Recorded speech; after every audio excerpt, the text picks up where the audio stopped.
Hello friends, आज हम गरीबी के प्रकार को जानेंगे। गरीबी का अर्थ आमतौर पर यह होता है कि जिसमें आवश्यक जीवनोपयोगी वस्तुओं और सेवाओं की कमी होती है। लोग अपनी आवश्यकताओं को भी पूरी नहीं कर पाते हैं।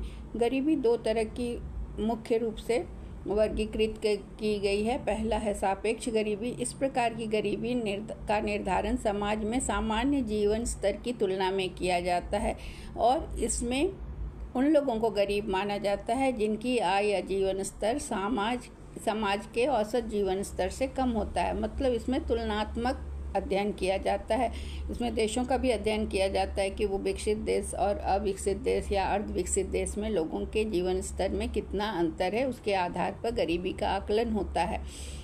दूसरा है निरपेक्ष गरीबी। इसमें गरीबी का निर्धारण एक निश्चित आय स्तर या संसाधनों की कमी के आधार पर किया जाता है।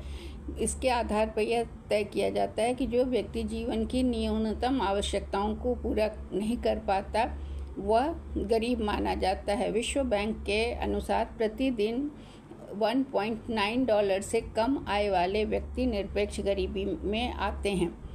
इसके अलावा भी गरीबी के कुछ प्रकार बताए गए हैं, जिसे हम समय सीमित गरीबी या सिचुएशनल पॉवर्टी कहते हैं। यह अस्थायी गरीबी होती है जो किसी विशेष स्थिति में जैसे बेरोजगारी, बीमारी या प्राकृतिक आपदा के कारण होती है।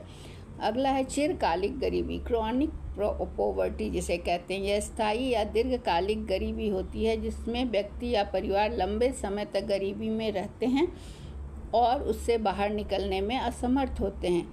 फिर एक प्रकार ये भी बताया जाता है रूरल गरीबी, ग्रामीण गरीबी। यह गरीबी ग्रामीण क्षेत्रों में पाई जाती है। इसमें खेती पर निर्भरता, कम शिक्षा स्तर और बुनियादी सुविधाओं की कमी जैसी समस्याएं शामिल होती हैं।